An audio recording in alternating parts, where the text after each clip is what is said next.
morning, Simon. Morning, Frank. Good morning, good morning. Danny Murphy is with us here in Morning, studio. Dan. Morning. So, Mr. Warren, who does he fight next? He'll fight somebody who's ranked and rated. We're working on it at the moment. Obviously, until we get it done, it's pointless saying anything because all that does is makes the deal more difficult to happen. But we are working on something, and he will be out on the 24th of September. Give me some of the names in the frame then, Frank. You have a look in that top 15, and it's any one of those. Any one of those? I mean, Yeah, seriously, any one of those. Is there any People don't benefit, wanna fight- Frank, in him fighting Frank Sanchez? Yeah, I mean, it's a good fight to make, Simon. But the problem is, a lot of these guys don't want to fight him, and you can understand why. He's big, he's extremely tough. I mean, He's had something to say for himself about it as well, hasn't he? yeah, he's got. I mean, I every time the first couple of rounds, he got caught with quite a few big overhand right hands, and I was and he's sort of on the edge of your seat, and then normally anybody else got caught like that, they'd go over, and I don't want to see him taking those shots, but he's relentless and he gradually wears you down, and no one can take away from Hammer that he didn't come to fight. I knew it would be White last a decent fight because of the styles, but he's a tough guy. The Sanchez fight's a little bit of a different proposition. Last time Sanchez fought, he went the distance. With the Hammer, went yeah, the distance with him. yeah. So it's there's a bit of a gauge there, but that's certainly something that we'd be interested in. Frank Sanchez, okay. Sammy, you know much about this guy? Who is he? Cuban, right? Yeah. He's new to me, Frank, but there we are. There's a name in the frame. Frank, one or two people saying, there's Alex. Alex is a fight fan. He said, Jim, put it to Frank. I mean, was Joyce's performance all that impressive? I didn't think so. I mean, did you, Frank? Well, I did. He's been out of the ring for a year. He's had a whole year out. He broke his wrist. And, for a fighter, some fighters, when they get sort of hand injuries, they're a little bit wary of letting the punch go. It's in the back of their mind psychologically. They let it go with their hand bust up, but it's his wrist. And, it didn't bother him. He just let those shots go. And after a couple of rounds, he got into the groove and he was more relaxed. And he did what he had to do. He threw some really good variety of shots. Head shots and certainly some really good body shots, which is Harry stops him at the end. And I'm quite impressed with that. Obviously, I want to see him take less punches, but they bounce off him. He's a true juggernaut. Right. Okay. I mean, you're saying you compare him to anyone from 15. It begs the question, at this stage, is Joyce ready, Frank, in all honesty, for someone like Joshua or Usyk or Fury? Would he be ready for any of those three? I think he'd give them all of them a real good fight because of the fact he's so durable. Look at them individually. I think Tyson's head and shoulders above everybody at the moment. And I think Tyson's boxing brain and his speed would pose a problem from Joe. I'm being quite honest about that. But Joe really does fancy the job. He said that himself. I really do fancy him against AJ. And the reason I fancy him is because they're both good punchers, but he's got a better chin. And I think he's the way he fights, the fact he walks forward, I think he'd close him down. I think eventually he'd get him. Unless Joshua knocked him out, I don't think he would beat him. So I fancy him in that fight. Usyk, he has history with. He fought him in the amateurs in fight. I can't remember what he actually was, the composition. Fought him a couple of times, and they were over 5 rounds. This is over, if he fights him now, it's over 12 rounds. So I think, the 12 rounds will make all the difference. Again, a very tough fight, different styles altogether, but it'd be a bloody entertaining fight. It sure would be. You think he's got as good a chin as Joshua, Simon? He's got a better chin than Joshua. I mean, let's be honest about it. Not that it's been tested that much, but Daniel Dubois gave it a few whacks and didn't make a dent in it, and Daniel Dubois can punch. He can punch. Absolutely. I mean, are you positioning it because he's the mandatory WBO by saying Usyk or Joshua? Because once this fight is determined, then you're going to really ramp up the narrative about Joe Joyce getting his shot for the WBO belt. Is that where you're headed, Frank?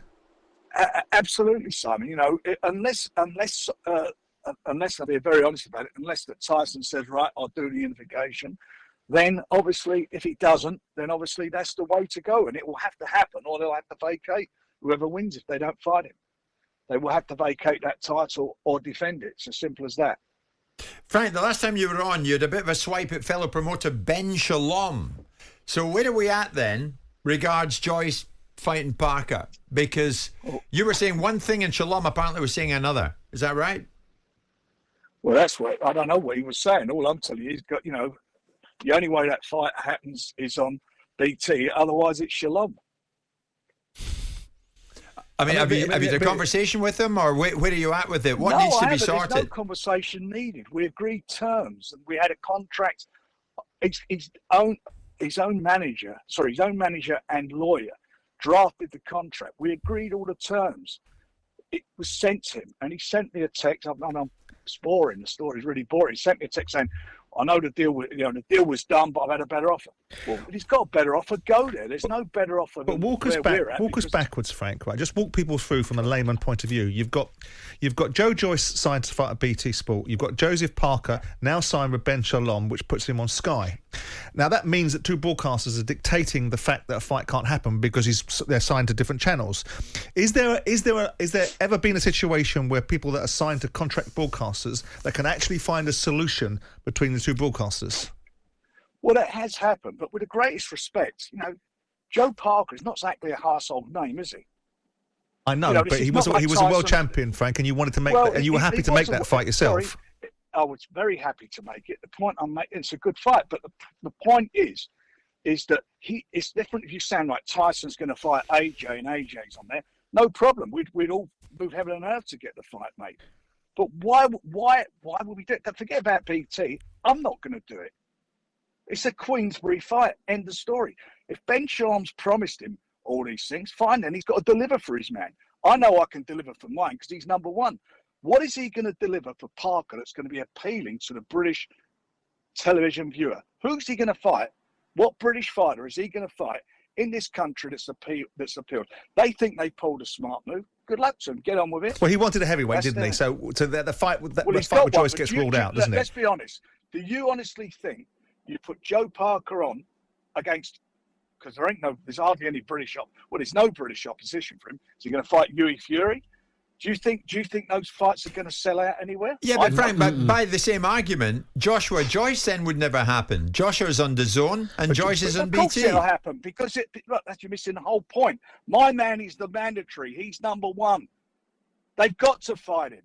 And if you want to be number one, if you're Joe Parker and you want to be the mandatory, then fight the number one and you become the mandatory. Why would I give that position up to him if he's going to fight on another channel? Why would I do that? You're holding the cards. You're holding all the cards, aren't you? Well, of course you are. That's what we paid for. That's what we've worked on for the last 2 years. They come in at the last minute and think that it's a move for them. Well, if it's a move, good luck to them. But it ain't going to work. But also for you with Joe, you've got to get Joe into the psyche of the mindset of the viewing public, because Joe is not box office at this moment in time, and the better the fights that he has, the better he will become won't he?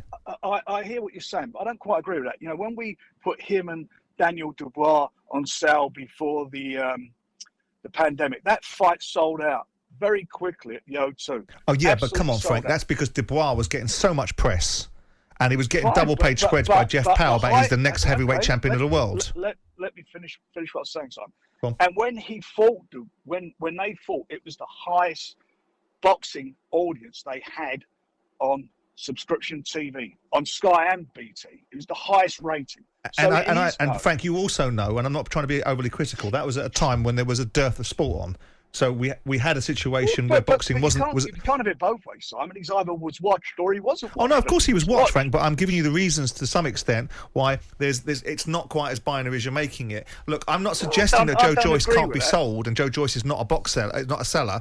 But the bottom line is that the fights that you make for him now are going to build that pay-per-view audience, are going to build that situation. But we will build them anyway. He will be involved in big fights. His career doesn't revolve around Joe Parker. I've moved on from the Joe Parker conversation, Frank. I'm now looking at his next fight. Yes, so he's got to fight. He's got to fight a big name, and he will fight. And we are working on that, and he will fight. So when will we know, Frank? When will we know? I'm hoping we'll get something done towards the end of the week, early next week, because he's going to fight on the 24th, and we want to announce it and get it up and on sale.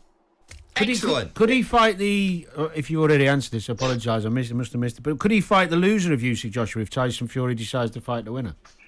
I mean, he could do that if need be, but then Who you've wants got to that? look at the other side of that Who wants that situation. fight? Why would you do that when you know you've got a shot at the world title?